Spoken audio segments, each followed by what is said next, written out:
its co-ownership of the 4 million square meters of office space on the Canary Wharf estate in the east, to the Shard, Western Europe's tallest building in the financial district, Qatar owns a large chunk of London's modern skyline.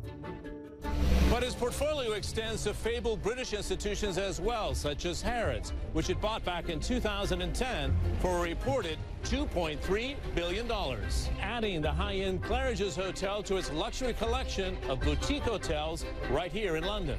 It boils down to the size of Qatar's sovereign fund. Qatar's been acquiring assets in central London for years, and with new additions like the U.S. Embassy here in Mayfair, which will become yet another luxury hotel, the tiny Gulf state owns more of the capital than the Queen herself. And buying big has bought them legacy and influence. I think they have been the #1 force behind high-end development in prime central London over the last decade, with their acquisition of hotels, with their acquisition of Harrods and various other buildings that they've bought.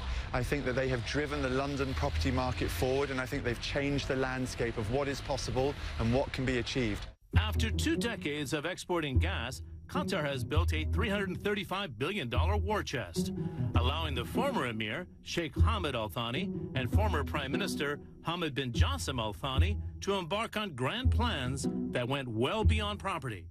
I do think it's bold, and it was in line with the general diplomatic strategy of Qatar. That was, very bold, very, not exactly risk-averse, very outward-looking, and which now, in the context of the Qatar crisis, has to some extent come back to bite the Qatari leadership.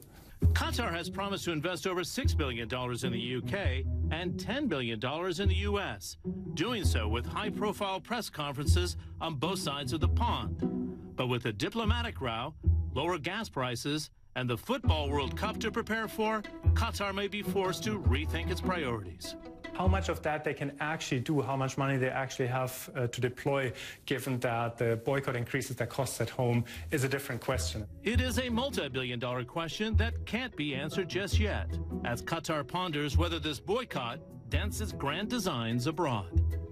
John Defterius, CNN Money, London.